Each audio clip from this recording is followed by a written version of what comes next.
मुनीना मध्ये महाभारतम् अद्वैतामृतवर्षिणीं भगवतीम् अष्टादशोऽध्यायिनीम् अम्ब त्वाम् अनुसन्दधामि भगवद्गीते भवदेशिनीम् वसुदेव सुतं देवं कंसचाणूरमर्दनं देवकी परमानन्दं कृष्णं वन्दे जगद्गुरुं मूकं करोति वाचालं पङ्गुं लङ्घयते गिरिं यत्कृपातमहं वन्दे परमानन्दो माधवम्।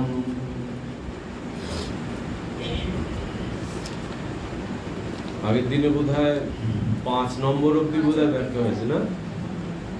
আচ্ছা 10টা শ্লোক একটু চ্যান্টিং করে নিয়ে আমি অথ ষষ্ঠ অধ্যায় ধ্যানযোগ শ্রী ভগবানুবাচ অনশ্রিত কর্মফলম কার্যং কর্ম করোতি যঃ স সন্ন্যাসী চ যোগী চ না নিরগ্নির্ন চাক্রিয়ঃ যং সন্ন্যাসমিতি প্রাহুঃ যোগং তং বিদ্ধি পাণ্ডব নাহ সংকল্প যোগী ভবতি কশ্চন আরুরুক্ষোর্মুনের্যোগং কর্ম কারণম উচ্যতে যোগারুরস্য তস্যৈব শ্রম কারণম উচ্যতে যদা হীনেন্দ্রিয়ার্থেষু না কর্মস্যোনুসজ্জতে সর্বসংকল্প সন্ন্যাসী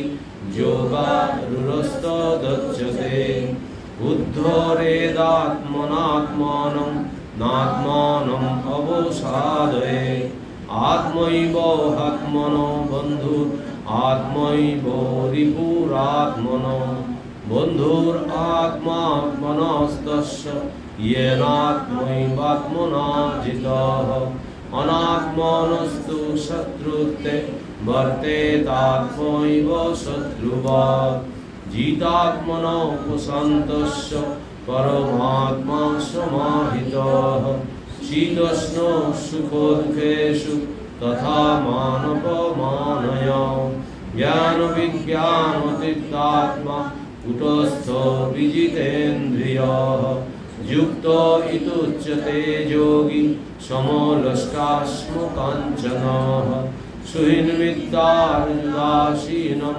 मध्यस्थदेशबन्धुषु साधुष्वपि च पापेषु समबुद्धिर्विशिष्यते योगी युञ्जीतो सततम् आत्मानं रहसि स्थितः एकाकी जतो चित्तात्मा निराशीर परिग्रह। এই অধ্যায়টার নাম তো ধ্যানযোগ। এখন ধ্যানযোগ মানে কিভাবে ধ্যানের উপায় বা ধ্যান করলে কি হয়, কিভাবে করা যায়, এই সমস্ত ব্যাপারগুলো ভগবান বলছে। প্রথমে কর্ম থেকে শুরু করলো, দিয়ে আমরা আগের দিনে কত নম্বর হলো? 4 নম্বর। এই 4 নম্বরে বললো যদাহি নেন্দ্রিয়ার্থেষু কর্ম সংসজ্জতে সর্বসংকল্প সন্ন্যাসী যোগারুরস্ত দচ্যতে। যে এই যে ইন্দ্রিয়ার্থেষু ইন্দ্রিয়ার্থেষু অর্থাৎ ইন্দ্রিয় বিষয় ভোগে যখন ইন্দ্রিয় বিষয় ভোগে এবং সাধনভূত কর্মসমূহে সেই জ্ঞানযোগী আসক্ত হন না, তখনই তাকে সর্বসংকল্প বর্জিত যোগারুর বলা হয়।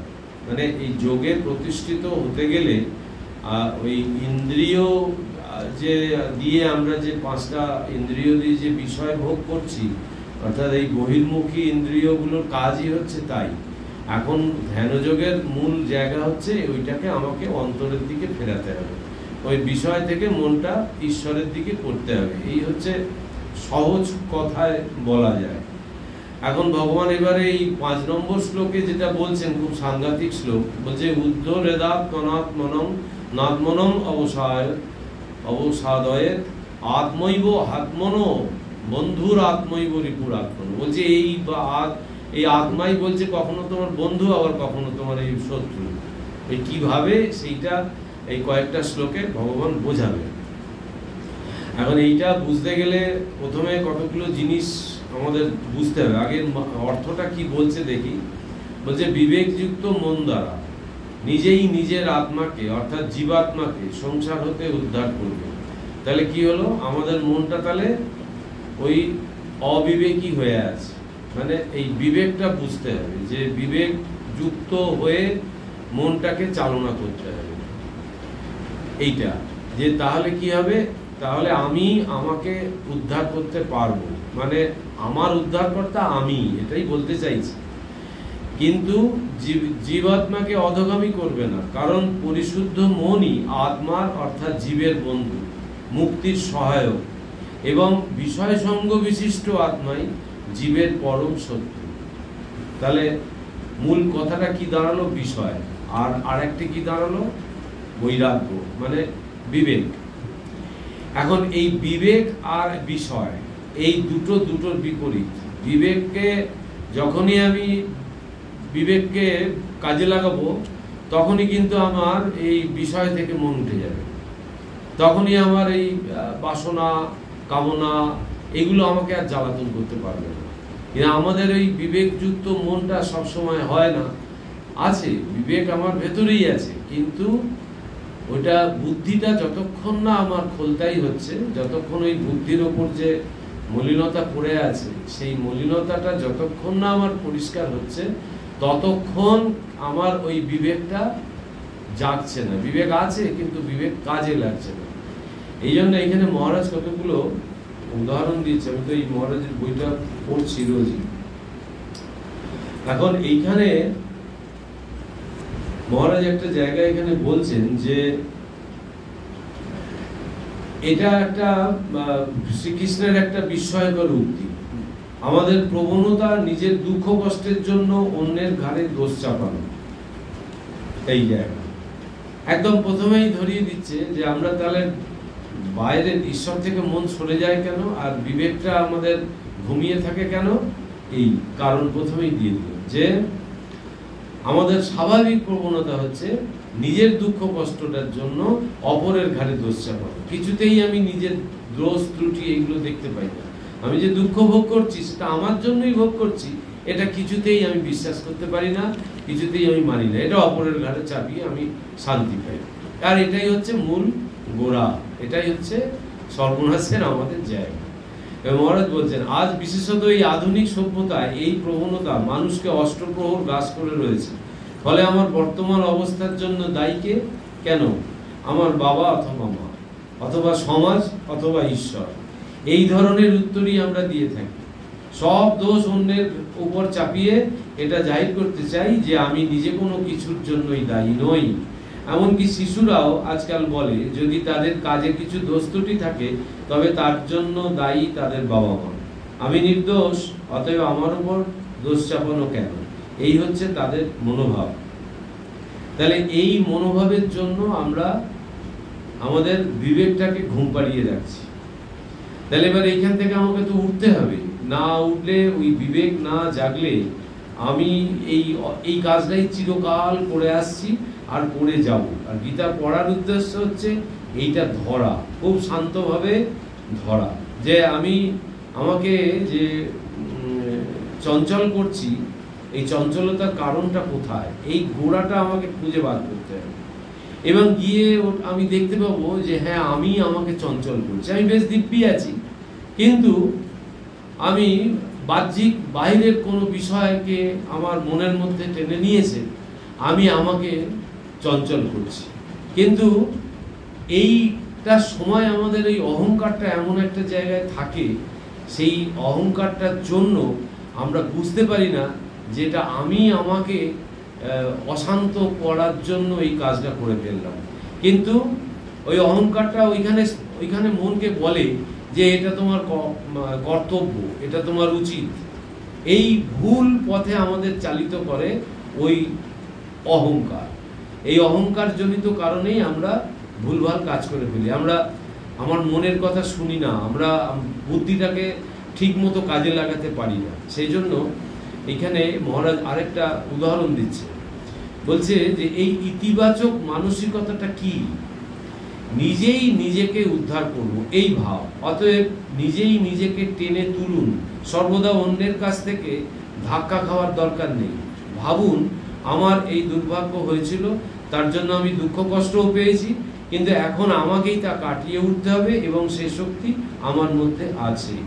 এই আত্মবিশ্বাস জাগলে ওই অশুভ চিন্তাগুলি আপনার থেকেই দূর হয়ে যাবে। কিন্তু না করে কেবল অন্যদের উপর দোষারোপ। কোনো ছাত্রকে জিজ্ঞাসা করুন, কেন তুমি পরীক্ষায় ফেল করলে? উত্তর পাবেন, শিক্ষক পড়াননি। অবশ্য আজকের দিনে ভারতবর্ষে একথা সত্য যে সব শিক্ষক ভালো পড়ান না। অতএব প্রশ্নপত্র অত্যন্ত কঠিন হয় এবং যেসব প্রশ্ন পরীক্ষায় আসে সেগুলি ক্লাসে ঠিকমতো পড়ানো হয় না। কথাগুলি কম বেশি হয়তো যুক্তিযুক্ত, কিন্তু পরীক্ষায় ব্যর্থতার আরও একটা কারণ আছে, হয়তো আমি ভালোভাবে পড়িনি। এটাই হচ্ছে মূল কারণ, যে আমি ঠিকমতো পড়িনি বলেই আমার পরীক্ষায় রেজাল্ট খারাপ হয়েছে। এইবার বলছে যে মানুষ নিজেই নিজের বন্ধু কখন হয়? বলছে যে আমি নিজেই আমার বন্ধু, আবার আমি নিজেই আমার শত্রু। এমনকি যদি কেউ আমাকে কষ্ট দেয় আর আমি যদি তা মনে না রাখি, তবে তা আমাকে আদৌ বিচলিত করবে না। বুঝতে পারতেন? এই জায়গা হচ্ছে এই আমাদের, এইটা হচ্ছে ওই সোপানটা, সিঁড়িটা এইখানে রয়েছে। যে যাই কিছু ঘটুক না কেন, যে কোনো কারণের জন্য আমি দুঃখই পাই, কষ্টই পাই, যাই হোক, কিন্তু আমরা না এইটাকে মনের মধ্যে ধারণ করে আরো 10 জনকে বলে ওই ক্ষতটা, ওই জ্বালাটা নিজেই বাড়াতে থাকি। এবং তখন কি হয়, মনটা একেবারে নিচে নেমে যায়। আমি কিছুতেই তখন আর ঈশ্বর চিন্তা মনে আনতেই পারবো না। বুঝতে পারছেন যে কোন আমাদের এই ঘটনা চক্রগুলো গীতা আমাদের একদম দেখিয়ে দিচ্ছে যে এই আমাদের সারা দিনের কর্মের মধ্যে আমরা সবাই নিজেরা চিন্তা যদি করি, দেখবো হ্যাঁ তাই তো, এ তো হয়েছে হয়েছে মিটে গেছে, আবার কেন আমি ওটাকে নিয়ে আবার একে বলছি ওকে বলছি, তাতে কি হচ্ছে? ওইটা তো আমার ভেতরের জ্বালাটা তো বাড়ছে, আর আমি মনে করছি 10 জনকে বললে বোধহয় আমার জ্বালাটা কমে যাবে। তা নয়, আরো বড় হতে থাকে ক্ষতটা। কিন্তু যদি আমি তা গ্রহণ করে মনের মধ্যে পোষণ করি, তবেই তা আমাকে কষ্ট দেবে। হলো ওই একটা গল্প আছে না, সেই ওই সাধু আর সেই পাপীর, সেই একদিন বলেছিলাম ওই নদী পার হওয়ার ঘটনা। সেই একজন বিধবা মহিলা নদীর ধারে দাঁড়িয়ে আছে, আর ওই 4টে ব্রহ্মচারী আর একজন সাধু নদীটা পেরিয়ে যাবে। তা যেই দেখলো মহিলা, আর ওই মহিলা খেয়া নেই, কি করে পেরোবে এই চিন্তায় আছে, এবং সাধুদের কাছে সে বলছে যে আমাকে একটু পার করে দাও। তো মহিলা যেতে পারছে না, এখন ব্রহ্মচারী তো তারা গটগট করে চলে যাচ্ছে। সাধুর দেখে মায়া হলো, সাধু তাকে পেছনে নিয়ে সাধু তাকে নদীটা পার করে দিল। এবার যখন তারা আশ্রমে ফিরে গেল, তখন ওই ব্রহ্মচারীদের যে মাথায় চিন্তা ঘুরছিল, সাধু এত এটা ঠিক সাধু নয়, এ পাপী, এ মহিলাকে কাঁধে করে পার করছে। সাধুর কিন্তু কোনো হেলদোল নেই। এবার ওখানে গিয়ে যখন এটার বিচার হলো, তখন বললো পাপী তোমরা, ওই সাধু পাপী, কারণ পাপের চিন্তা যে বেশি করে সেই পাপী। বুঝতে পারছেন? এই জায়গাগুলো আমাদের খুব সাটেল জায়গা, কিন্তু আমাদের ধরতে হবে। এমনকি যদি কেউ আমাকে কষ্ট দেয় আর আমি যদি তা মনে না রাখি, তবে তাও আমাকে আদৌ বিচলিত করবে না। অতএব আমার কষ্টের জন্য দায়ী হলো ঘটনাটিকে আমার মনের মধ্যে গ্রহণ করা বা স্বীকার করা। এইসব অবাঞ্ছিত ঘটনা ভুলেও মনে স্থান দেবেন না, মন থেকে এসব ঝেড়ে ফেলার চেষ্টা করুন। সেই সামর্থ্য আমাদের নেই বলেই আমরা এসব দ্বারা প্রভাবিত হই। আচ্ছা, এই সামর্থ্য আমাদের তো আছে, কোনটা বলুন তো সামর্থ্য? এই মন থেকে ঝেড়ে ফেলে দিতে পারি না কেন? কিসের জন্য পারি না? বিষয়াসক্ত। কিন্তু অস্ত্র তো আমাদের আছে। যেই আমি আমার ঈশ্বরের দিকে যে আমি মনটাকে ঘুরিয়ে দেবো, ঈশ্বরের নাম নিতে আরম্ভ করে দেবো, আমি কিন্তু ভেতর থেকে একটা শক্তি পাবো, ওটা ভুলেই যাব। অন্য প্রসঙ্গ আনতে হবে। যেমন অসৎসঙ্গ ত্যাগ করতে গেলে সৎসঙ্গে যেতে হবে, তবে অসৎসঙ্গটা পালাবে। তেমনি মনের শুদ্ধিকরণের জন্য এই অশুদ্ধ চিন্তা ভাবনাগুলোকে তাড়াতে গেলে ভগবানের নাম নিতে হবে। একদম এই যুগের সব থেকে সহজ রাস্তা। তাই আমরা ওইটা পারছি না, কিন্তু ওই ভগবানের নামের মধ্যে একটা শক্তি আছে এবং ওই ভুলিয়ে দেওয়ার ক্ষমতাটা সেটারই আছে। এইটা করলেই আমাদের মনটা আবার শান্ত বা আগের জায়গায় ফিরে আসবে, কিন্তু আমরা করি না। ওই জন্য আমাদের এই বারবার আমরা দুঃখ কষ্টের মধ্যে জড়াই। এটা এবার এটা বোঝা গেল যে আমি আমার উদ্ধারকর্তা, আবার আমি আমারকে মানে বিপদেরও আমি কর্তা। তাহলে এর পরের শ্লোকে এবার ভগবান অদ্ভুত কথা আবার বলছে, যে প্রথমে বললো যে দেখো তুমি তোমার উদ্ধারকর্তা, আর চেষ্টা করলে তুমি পারবে, এটাও প্রচ্ছন্নভাবে বলা হলো।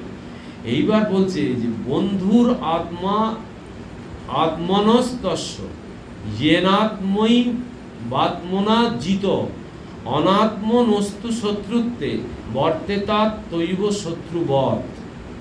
বলছে যে বিবেকীর বুদ্ধি দ্বারা মন বশীভূত হয়েছে সেই মনই জীবের বন্ধু, আর অজিতাত্মার অর্থাৎ জীবের মনই শত্রুর মতো অনিষ্ট সাধনে প্রবৃত্ত হয়।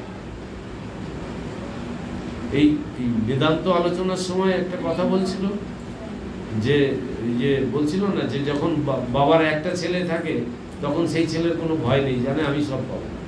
আর যেই 4 ভাই হয়ে গেল তখনই তার ভয় আরম্ভ হয়ে গেল যে এইটা 4 ভাগ হবে। মানে একের পরে 2 বসলেই ভয়ের সূত্রপাত। এখানেও গীতার সমগ্র গীতার ভাবটা হচ্ছে সমত্তম যোগ উচ্চতে, মানে সবটা আমাকে সমদর্শী মনোভাব নিয়ে আমাকে চলতে হবে, ভাবতে হবে। কিন্তু এই নিজের যে সাধনা আর এই জগতের মধ্যে থাকা, এই দুটোকে আবার আমাকে ঠিক জায়গায় ব্যালেন্স করতে হবে, নাহলে আবার সেখান থেকে আবার একটা বিপদের সম্ভাবনা আছে। কিন্তু সবের ঊর্ধ্বে হচ্ছে ভগবান। ভগবানের নাম নিলে তিনি ওই বিবেক দেবেন, তিনি কখন কোনটা করতে হবে তিনি দেবেনই দেবেন। এইখানে যেটা বলছে যে এই বিবেকীর বুদ্ধি দ্বারা মন বশীভূত হয়েছে, যে বিবেকীর সেই মনই জীবের বন্ধু, আর অজিতাত্মার অর্থাৎ জীবের মনই শত্রুর মতো অনিষ্ট সাধনে প্রবৃত্ত হয়। এখানে ঠাকুরের 2-1টা উদাহরণ আছে। এই বিষয়াসক্ত মনই জীবের বন্ধনের কারণ এবং নির্বিষয় মনই হয় তার মোক্ষের কারণ। মন এবং মনুষ্যানাং কারণং বন্ধ মোক্ষয়, অর্থাৎ মানুষের মনই বন্ধন ও মুক্তির কারণ। বিষয়াসক্ত মনই জীবের বন্ধনের কারণ হয়। মন যখন শুদ্ধ হয় তখন শ্রী ভগবানের দর্শন লাভ হয়। শুদ্ধ মন গুরুর কাজ করে, মানুষকে ভগবানমুখী করে। আচ্ছা, এই এখন যে ওই গহন আনন্দ চিন্তন থেকে যে আমি ওই এটা অডিওটা পাঠাচ্ছি, ওটা শুনছেন সবাই? ওখানে দেখবেন গুরু মহারাজ বলছেন বারবার একটাই কথা, বলছে মনের কথা শোনো, মনের কথা শোনো। একবার চেষ্টা করে দেখুন, শুনতে আরম্ভ করুন। মানে আমি তো প্র্যাকটিস করছি অনেক দিন ধরে, আমি একটা দারুণ আনন্দ পাচ্ছি। করে দেখুন, মানে ওই যে পাখাটা চলছিল, বাইরে একজন কেউ ডাকলো বা কোনো একটা হঠাৎ কিছু দরকার হলো, আমি উঠে গেলাম, এবার মন বললো পাখাটা অফ করে দিয়ে যাও, কারেন্ট উঠছে, আমি এক্ষুনি তো চলে আসবো, চলে গেলাম। এবার আপনি যদি মনের কথাটা সঙ্গে সঙ্গে শোনেন, মানে একটা আমি উদাহরণ দিলাম, দেখবেন কিরকম ফল পান। মন যখন যা বলবে সেটাই করবেন আপনি, ও মন বলবেই, আর ওই মনটাই হচ্ছে ওই আত্মা থেকে আসছে, ওই বুদ্ধি হয়ে মন দিয়ে ওই তিনি পথ দেখাচ্ছেন, ওই বিবেকী আত্মা, ওই মন বিবেকীর মতো তখন কাজ করছে। এই পাখাটা আমি অফ করলাম না, ওটা তো অবিবেকীর কাজ হয়ে গেল, কারণ ওটা তো ওয়েস্টেজ হচ্ছে, তাই না?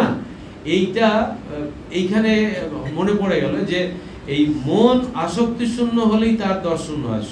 শুদ্ধ মনে যা উঠবে সে তারই বাণী, এই কথাটাই বলার জন্য বললাম। শুদ্ধ মনে যা উঠবে সে তারই বাণী। আমার দরকার নেই আমার মন শুদ্ধ কি অশুদ্ধ, এসব আমার ভাবার দরকার নেই, ওটা আমার ভাবার দরকার নেই। আমি মনের কথা শুনবো, এইটা আমাকে প্রথম প্র্যাকটিস করতে হবে।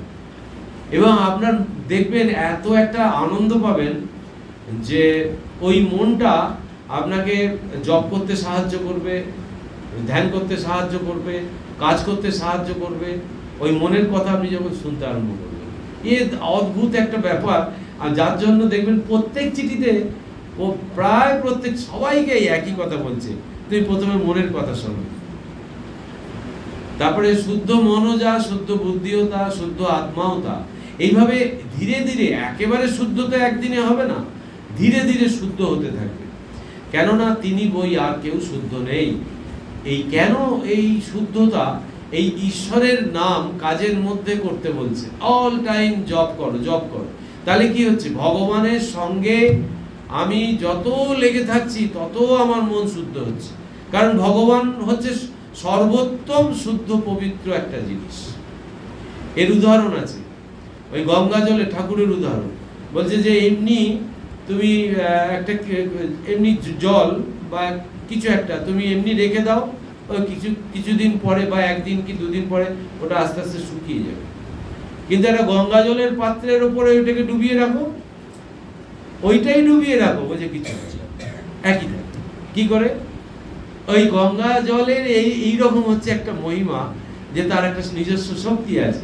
তেমনি ঈশ্বরের নামের একটা নিজস্ব শক্তি আছে।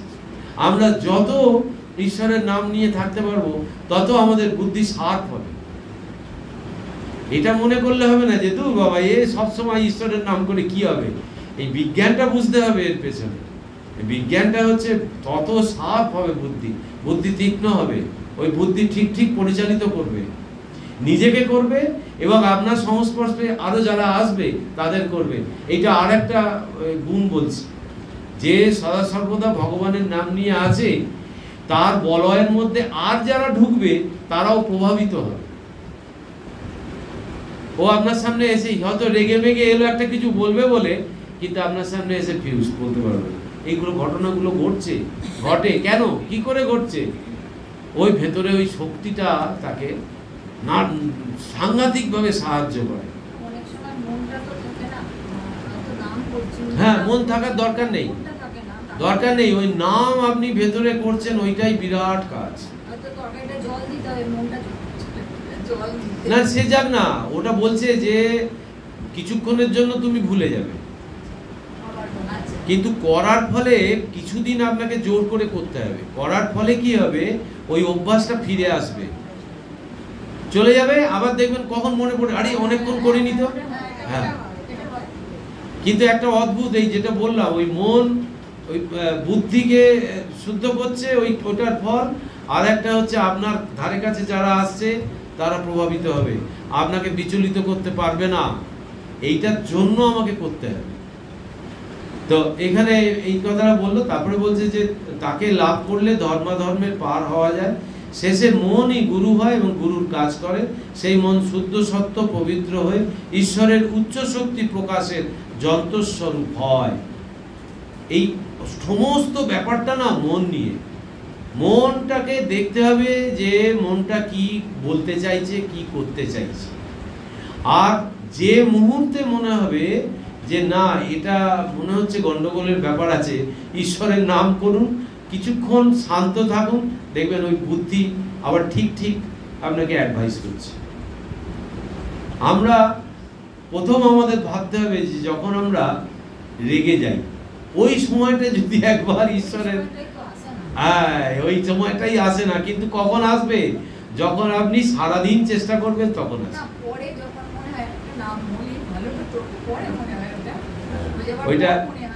ওইটা মনে হচ্ছে, আগে কি মনে হতো এইটা ভাবতে হবে। আগে আমাদের এরকম মনে হতো না, এখন মনে হচ্ছে। তার মানে কি, আমি এই ভেতরে ঢুকছি, এই মন ওইটা টেস্ট পাচ্ছে।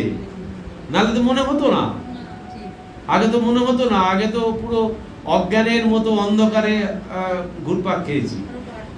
এখন এইসব শুনে শুনে বুঝে এখন মনে হচ্ছে এই কেন বললাম। একজন কিছু একটা কাজ করছে, যে আমাকে কিছু প্রোটেক্ট করছে। আরে ঈশ্বর হচ্ছে কি, ঈশ্বর এমন একটি বস্তু বা এমন একটি ব্যাপার যে সব সময় আমাদের কৃপা করছে। ঠাকুরের কথাটা বিভিন্ন ভাবে বুঝতে হবে, যে তুমি কেউ যদি 1 পা এগোয় তাহলে আমি 10 পা এগোবো। তার মানে একটু তোমাকে তার নামটা করতে হবে, বা তার কাছে একটু যেতে হবে, তার কথা শুনতে হবে। বাকি কাজ বলছে সব আমার, আমি দায়িত্ব বুঝে নেবো তোমার, আমরা ওইটুকু করলেই এনাফ। তারপরে বলছে বাসনা মুক্ত বশীভূত মন জীবের পরম বন্ধু, আবার বাসনা জড়িত মনই দুর্জয় শত্রু। এ দেখুন, এই বাসনা কি করে যাবে? আপনি জোর করে বাসনা তাড়াতে পারবেন? পারবেন না। ঈশ্বরের নাম চিন্তা করতে থাকুন, দেখুন বাসনা মুখে মনের মধ্যে উঠছেই না, উঠবেই না। আবার উঠলেও আমরা ওই যে একটু আগে বললাম না, এই যে বাসনা নিয়ে নানান রকম গবেষণা করে আরো আমাকে বিপদগামী করছে, যে আমার মনে একটা বাসনার ফুট উঠলো যে আমাকে এটা করতে হবে, তো করতে হবে, ঠিক আছে তুমি করে ফেলো। এবার সেটা করার আগে আমি ছেলেকে বলছি, মেয়েকে বলছি, আরো 10 জনকে ফোনে বলছি, জানো তো এইটা আমি করবো, এই করে ওটাকে এমন একটা আকার দিয়ে দিচ্ছি যেটার জন্য আমি নিজেই নিজের বিপদটা দেখে যাচ্ছি। কিন্তু তুমি ঈশ্বর চিন্তা করো, আর বাসনা হয়েছে, ঠিক আছে দেখা যাক, যদি ভগবান দিন দেয় ওটা মিটবে, এই বোধে নিয়ে যেতে হবে ব্যাপারটা।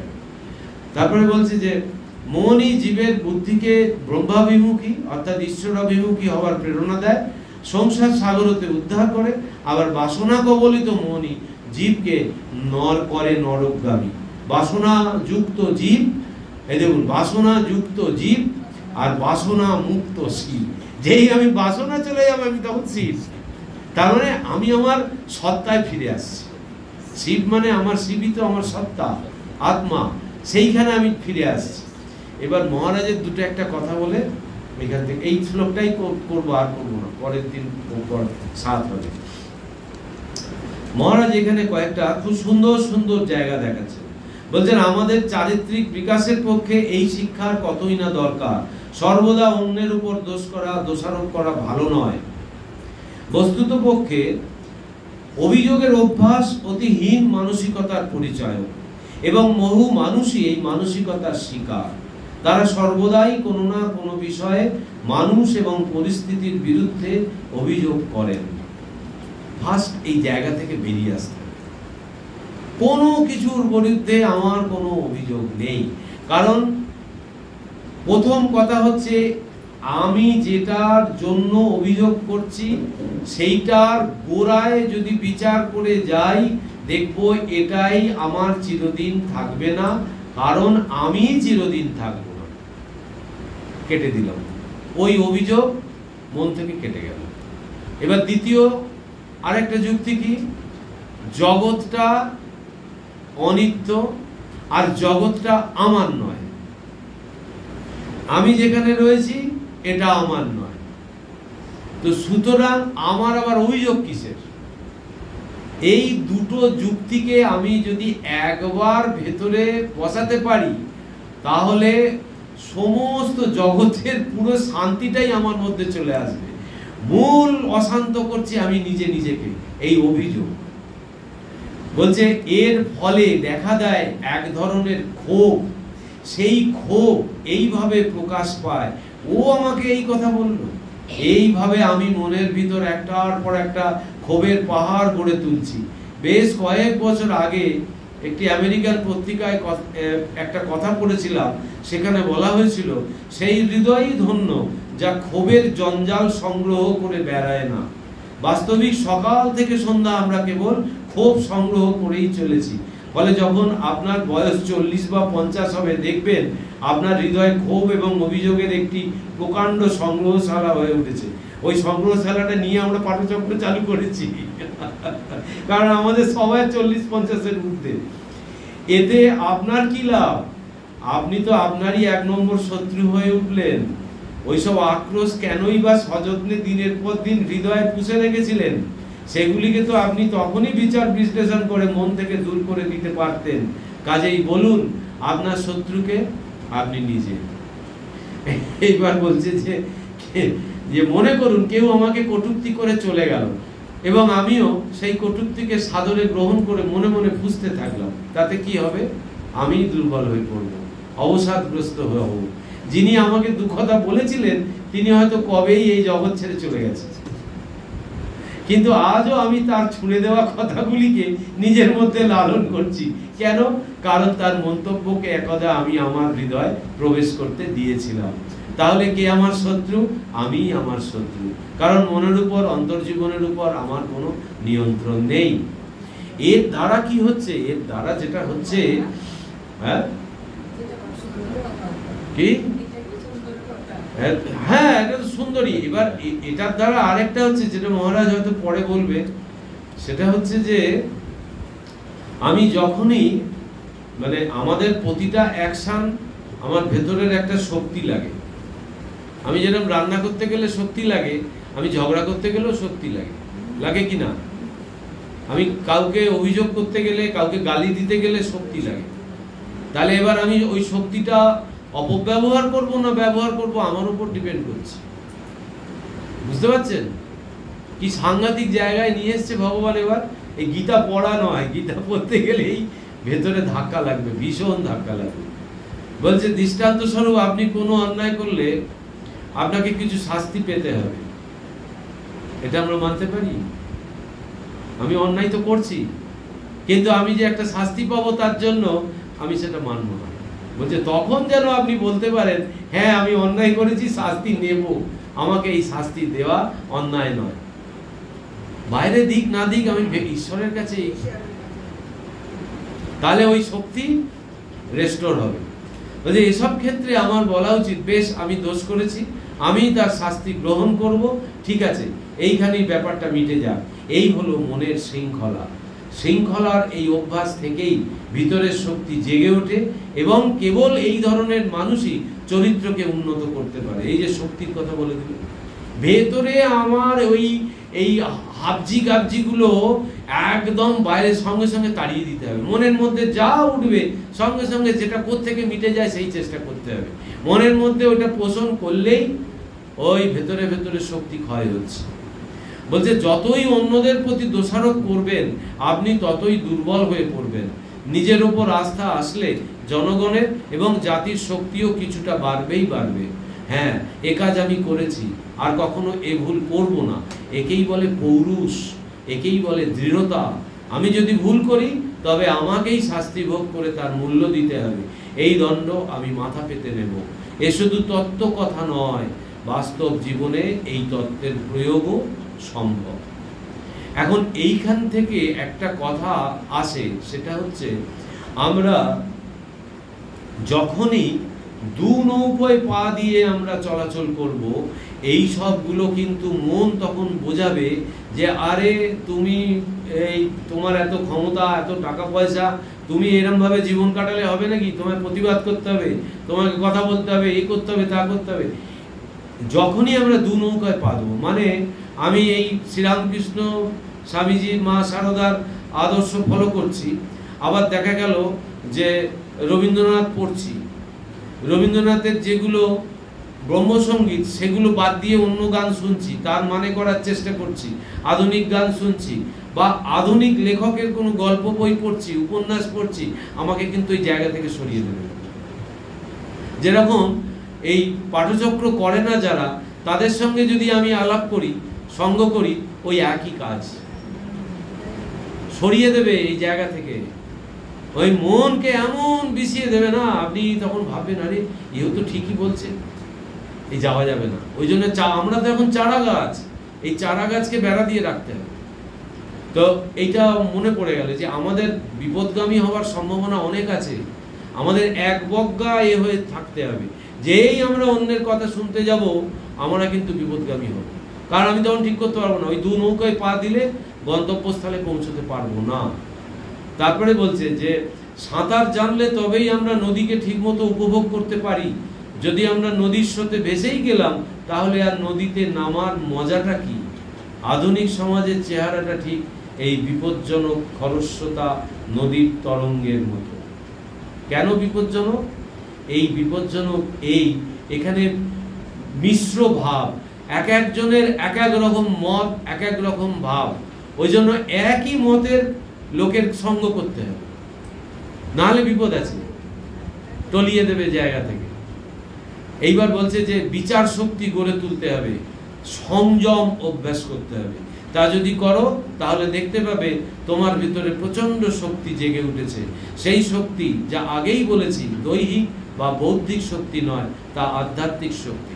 আমাদের তিনটে শক্তি আছে, একটা হচ্ছে এই শারীরিক শক্তি, একটা হচ্ছে বৌদ্ধিক শক্তি মানে বুদ্ধির যে একটা ক্ষমতা শক্তি, আর একটা হচ্ছে আধ্যাত্মিক শক্তি যেটা আত্মা থেকে আসছে।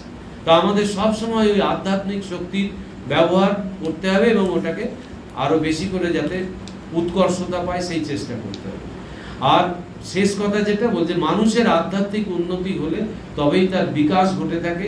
এই পরম শক্তির একমাত্র উৎস হলো আত্মা। এইটা মাথায় রাখতে হবে যে আমি কি করছি, যে আমি আধ্যাত্মিক শক্তি বাড়ানোর জন্য আমি পাঠচক্র করছি, আধ্যাত্মিক শক্তি বাড়ানোর জন্য আমি এই পথে হাঁটা দিয়েছি।